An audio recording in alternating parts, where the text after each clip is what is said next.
Ini dia part 2 dari alur cerita drama Reborn Rich. Selamat menyaksikan. Tahun 1998 adalah tahun kelam bagi negara Korea Selatan. Negara secara tak terduga masuk ke dalam masa krisis. Banyak perusahaan tiba-tiba berhenti beroperasi, bahkan memecat puluhan ribu karyawannya. Bukan hanya itu, negara pun meminta para pemilik perusahaan untuk merestrukturisasi perusahaannya, dan perusahaan itu harus menyerahkan aset pribadi mereka demi kepentingan negara. Hal ini tentu saja membuat Jin Yang Chol gusar, karena salah satu perusahaannya bernama Sun Yang Motors terancam harus menyerahkan asetnya pada negara. Dia harus segera melakukan sesuatu agar perusahaannya tetap berdiri. Sementara itu, Do Jun, sang cucu dari Jin Yang Chol, sudah tahu hal ini akan terjadi. Dia langsung berencana untuk membeli perusahaan nomor 2 di Korea bernama Ajin Motors. Di masa krisis ini, Ajin Motors sedang kesulitan uang, dan Do Jun bersama Sehyeon dan Miracle Investment-nya akan membantu Ajin Motors agar tetap berdiri. Tapi sebenarnya ada alasan pribadi dari Do Jun kenapa ia ingin membeli Ajin Motors. Ayah aslinya ketika Do Jun masih sebagai Hyun Woo adalah pegawai pabrik Ajin Motors. Di kehidupannya dulu, Hyun Woo melihat sendiri ayahnya di PHK. Dan musibah terbesarnya akibat dari PHK itu adalah ibunya terkena serangan jantung dan meninggal. Do Jun kini tak ingin hal itu terulang lagi. Makanya dia bersikeras untuk membeli Ajin Motors dan mempertahankan para pekerja di sana. Tapi hal itu ternyata tak mudah. Karena kakek Do Jun, Jin Yang Chol, ternyata menginginkan Ajin Motors juga untuk di-merger atau digabung dengan Sun Yang Motors. Tujuannya adalah membuat Sun Yang Motors lebih besar dan terhindar dari kebangkrutan akibat masa krisis. Tapi Ajin Motors ini punya utang besar. 30% dari nilai keseluruhan perusahaan adalah berupa hutang. Suatu hari, Do Jun pergi ke rumah orang tuanya. Di sana dia melihat di rumahnya sudah banyak surat tagihan hutang. Restorannya pun sepi pengunjung. Ibunya benar-benar dalam keadaan yang sulit. Do Jun mampir dan meminta untuk dibuatkan sup kimchi. Ibunya lalu berkata, Do Jun ini mirip anaknya karena dia juga sama, tak suka dengan telur mentah di atas sup kimchi. Do Jun hanya diam saja. Perasaannya sedih, tak tega, dan rindu bercampur jadi satu. Di sana, Do Jun juga melihat ibu dan ayahnya bertengkar karena sampai saat ini Ajin Motors belum juga beroperasi. Dan ayahnya bersikeras tetap ingin di Ajin Motors, sementara ibunya ingin ayah mencari pekerjaan baru demi bisa membiayai sekolah anak-anak. Melihat pertengkaran itu, Do Jun sadar dia harus segera menyelamatkan Ajin Motors demi orang tuanya ini. Beralih pada Jin Yang Chol, dia mendengar berita Miracle Investment akan membeli Ajin Motors terlebih dahulu. Dia langsung kesal dan mencoba strategi baru untuk menghadapi masalah ini. Jin Yang Chol kebetulan akan berbesan dengan salah satu pemilik media surat kabar terbesar di Korea bernama Media Hyun Sung. Cucu pertamanya bernama Jin Song akan menikahi putri pemilik media itu bernama Hyun Min. Jin Yang Chol pun kemudian menggunakan media itu untuk menggiring opini.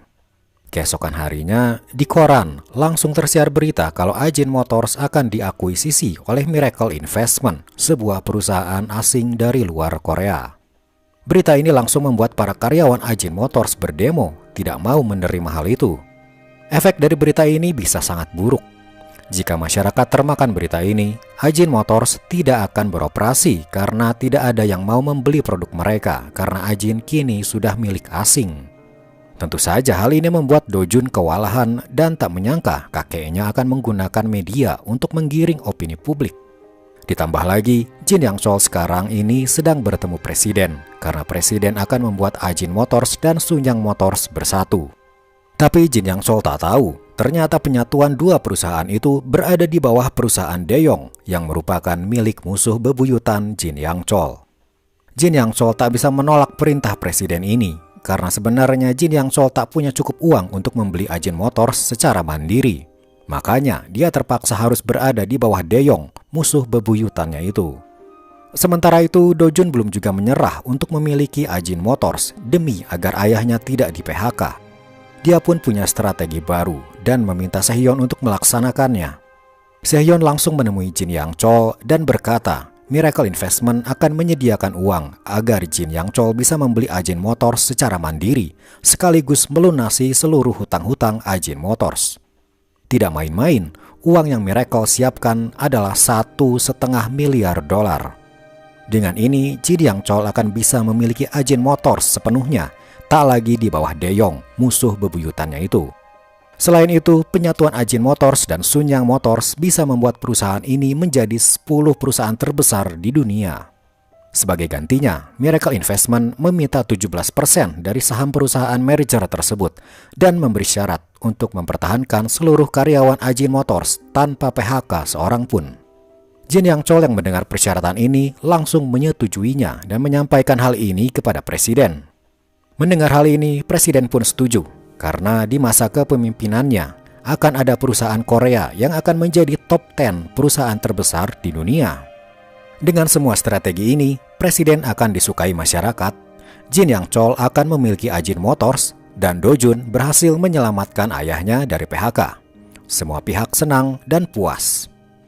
Setelah semua kerumitan perusahaan itu akhirnya terselesaikan, Do Jun pun pergi mengunjungi orang tua aslinya.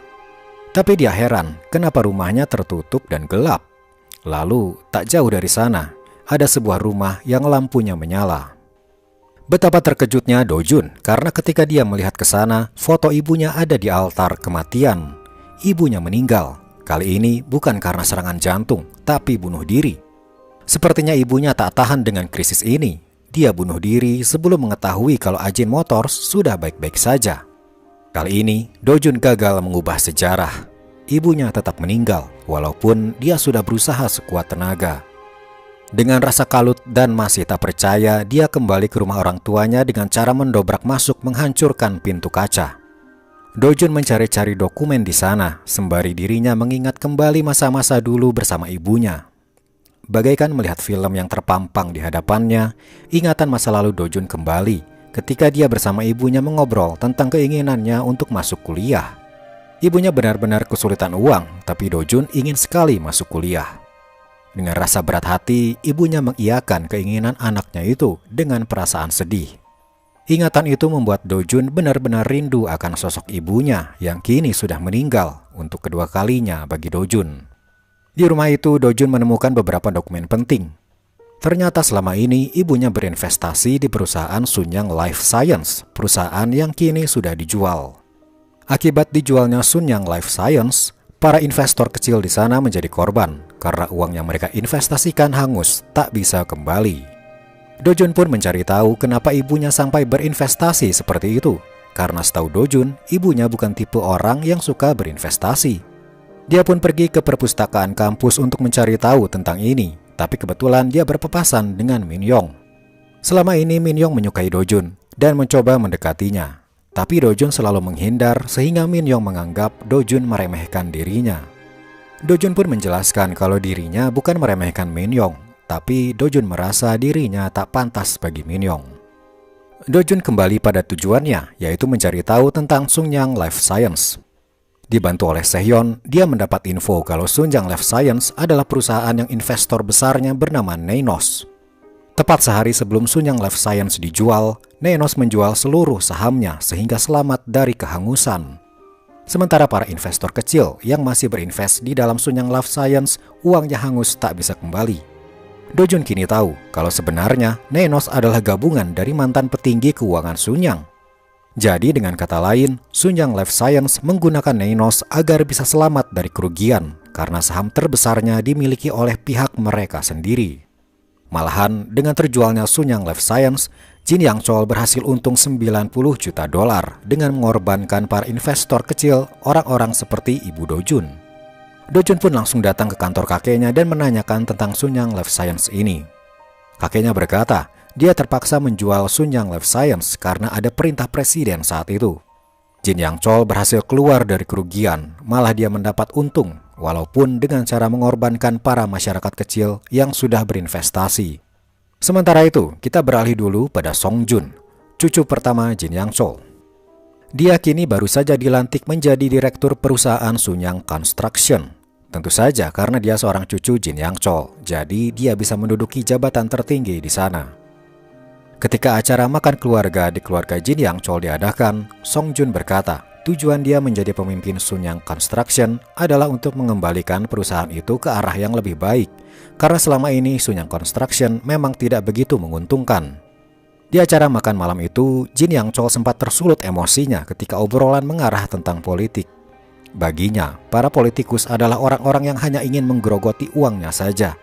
Dia sangat benci dengan politikus.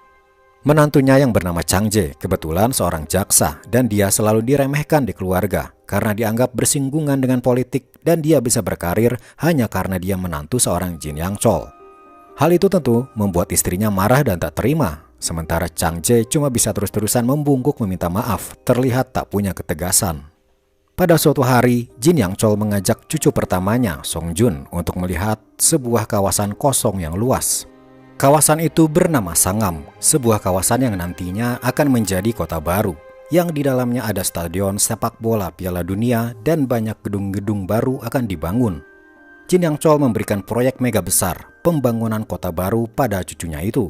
Tak main-main, uang yang akan digelontorkan sebesar 5 miliar dolar. Tapi di sisi lain, ternyata Do Jun pun punya minat terhadap kawasan Sangam ini. Dia menginginkan kawasan itu untuk menjadi kota dengan pusat budaya dan digital. Dia berkata pada Sehyeon kalau suatu hari nanti Korea Selatan akan menjadi pusat budaya, terutama dalam hal musik dan drama.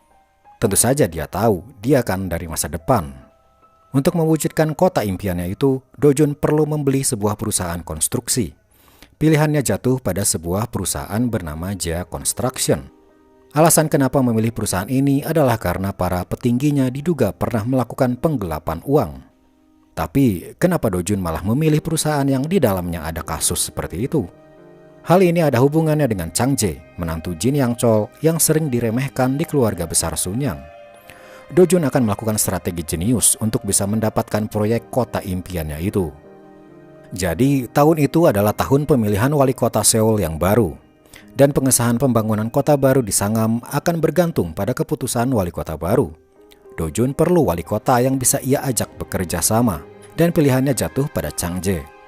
Sehyeon bertugas untuk mendekati Chang Jae dengan memberikan semangat dan pujian kalau Chang Jae adalah sosok yang tepat untuk menjadi wali kota. Sehyeon atas nama Miracle Investment akan mendanai semua kampanye Chang Jae sampai dia berhasil menjadi wali kota. Sebagai imbalannya, Sehyeon ingin Jia Construction menjadi perusahaan konstruksi tunggal dalam pembangunan kota baru di Sangam. Istri Chang Jae yang merupakan anak ketiga Jin Yang Chol awalnya ragu karena dia tahu Sunyang Construction milik ayahnya mengincar proyek ini juga. Tapi Sehyeon berjanji dia akan merahasiakan negosiasi ini, tak ada seorang pun yang tahu. Hingga pada akhirnya Chang Jae dan istrinya setuju untuk menjadikan Chang Jae sebagai wali kota baru. Langkah awal Chang Jae untuk mendapat simpati publik adalah dengan membongkar kasus besar, yaitu kasus penggelapan yang terjadi di Jia Construction. Itulah kenapa di awal Do Jun memilih Jia Construction, agar dia bisa dengan mudah menghabisi para petinggi korup yang ada di dalam Jia Construction, sehingga akhirnya dia bisa membeli perusahaan itu dengan mudah. Strategi Do Jun ini berhasil. Chang Jae muncul di berbagai media majalah dan koran, membuat elektabilitasnya naik dan bisa bersaing dengan para calon lain yang sudah berpengalaman. Sementara itu, Jin Yang Chol melihat kejadian tak terduga ini dengan geram. Dia tak menyangka menantunya sendiri akan mencalonkan menjadi wali kota. Dia pun langsung meminta menantunya itu untuk menemuinya. Dengan rasa gugup, Chang Jae menemui Jin Yang Chol di ruangannya. Jin Yang Chol mencoba mempengaruhi Chang Jae agar berhenti menjadi calon wali kota. Tapi dengan mengumpulkan keberanian yang ada, Chang Jae berkata dia tak akan berhenti.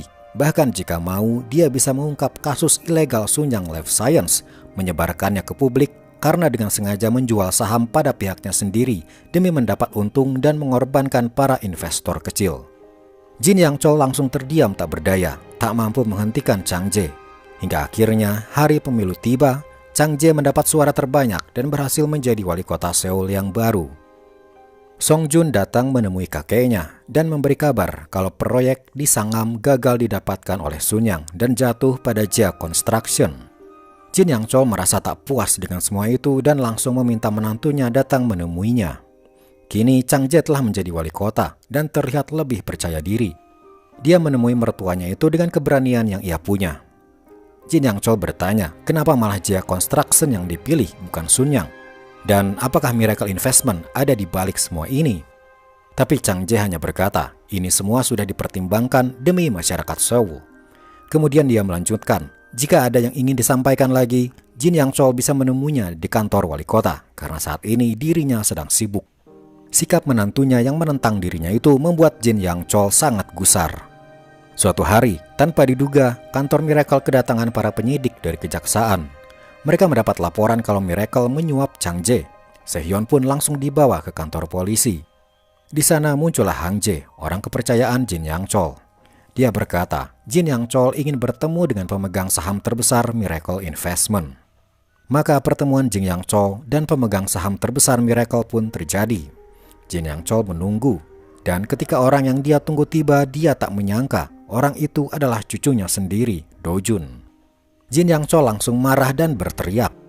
Dia juga menyadari, ternyata selama ini orang yang membuat dirinya harus membeli Hando Steel dengan harga super mahal adalah perbuatan Do Jun juga. Dia tak menyangka kalau Do Jun sejenius itu dalam berbisnis, tapi kejeniusannya ia pakai untuk melawan dirinya, kakeknya sendiri. Jin Yang Chol mengira kalau tujuan Do Jun melakukan ini adalah agar dia bisa mewarisi Sun Yang. Tapi ketika ditanya, jawaban Do Jun sangat mengejutkan. Do Jun ingin membeli Sun Yang dengan uangnya sendiri. Seperti yang diketahui, selama ini Sun Yang dikelola oleh anak-anak Jin Yang Chol. Dan ketika Jin Yang Chol tiada, Sun Yang akan diwariskan pada anak sulung. Dengan hadirnya Do Jun, terlihatlah bahwa sebenarnya anak-anak di keluarga Jin Yang Chol belum sejenius Do Jun. Dan sebenarnya belum ada yang mampu menggantikan Jin Yang Chol. Jin Yang Chol kemudian berkata, dia akan memenjarakan Sehyeon karena kasus suap pada Chang Jae, sang wali kota baru. Tapi Do Jun dengan tenang berkata, jika itu terjadi, bukankah akan buruk bagi Jin Yang Chol sendiri? Menantunya terlibat kasus suap, dan cucunya ikut juga terlibat. Ini akan jadi berita negatif bagi Sun Yang. Belum lagi, ternyata diam-diam istri dari anak pertama Jin Yang Chol memiliki tanah di kawasan Sangam itu, yang artinya semua keluarga Jin Yang Chol bakal terlibat kasus suap ini. Hingga pada akhirnya, jika berita tersebar, publik akan beropini kalau semua ini dalangnya adalah Jin Yang Chol sendiri, sang pemimpin tertinggi keluarga. Tentu saja hal ini membuat Jin Yang Chol gemetar. Dia tak menyangka dirinya yang tidak ikut-ikutan jadi terseret juga di kasus besar ini. Akhirnya dengan terpaksa, Sehyeon dibebaskan dengan alasan tak ada bukti dan kasus suap itu dianggap tidak pernah ada. Jin Yang Chol kini harus melakukan sesuatu karena cucu bungsunya sekarang sudah menjadi musuh dalam selimut. Dia mendatangi cucu sulungnya, Song Jun, untuk membalas dendam kepada Do Jun. Seperti diketahui, Song Jun adalah pemilik Sun Yang Construction yang kalah tender dengan Jaya Construction milik Do Jun. Dan sampai saat ini pembangunan kota baru masih dipegang oleh Do Jun. Tapi tiba-tiba di suatu siang, Do Jun mendapat kabar bahwa semua pihak stasiun TV menarik keikutsertaannya untuk masuk ke kota barunya itu. Kota yang akan dibangun Do Jun berbasis digital media, dan keikutsertaan para stasiun TV menjadi pilar utama pembangunan kota tersebut. Dengan mundurnya mereka, bisa-bisa pembangunan kota baru akan gagal. Do Jun sadar semua ini adalah ulah kakeknya. Sun Yang punya uang yang mengalir ke segala sektor di Korea, termasuk ke dalam stasiun TV. Ternyata Sun Yang mengancam para stasiun TV. Mereka tidak akan mendapat iklan yang merupakan sumber penghasilan utama mereka jika ikut dalam pembangunan kota baru. Ancaman itu berhasil, dan Do Jun kini kebingungan. Tambah lagi, jika Do Jun gagal, maka proyek ini akan diserahkan pada Sun Yang Construction yang dipimpin oleh Song Jun. Tapi semua blueprint Do Jun tentang kota baru akan digunakan oleh Sun Yang. Ini ibarat karya Do Jun dicuri lalu digunakan dengan atas nama Sun Yang. Tapi Do Jun tak menyerah. Dia punya ide untuk membuat e-sport agar ada pihak media yang menyelenggarakannya dan ikut bergabung masuk ke dalam pembangunan kota baru. Cara itu membuahkan hasil. Ada satu media yang bersedia bekerja sama, dan media itu ingin bertemu dulu dengan Do Jun. Do Jun pun pergi menemui pihak media tersebut. Di sebuah gedung kecil, dia masuk ke dalamnya dan ternyata bertemu dengan Hyun Min, putri pemilik media Hyun Sung. Dia berkata, dia bersedia membangun perusahaan media di kota baru milik Do Jun. Terjadi hal tak terduga ketika lampu di sana tiba-tiba pecah, dan Do Jun langsung memeluk Hyun Min mencoba melindunginya. Lalu kemudian mereka kembali pada diskusi mereka.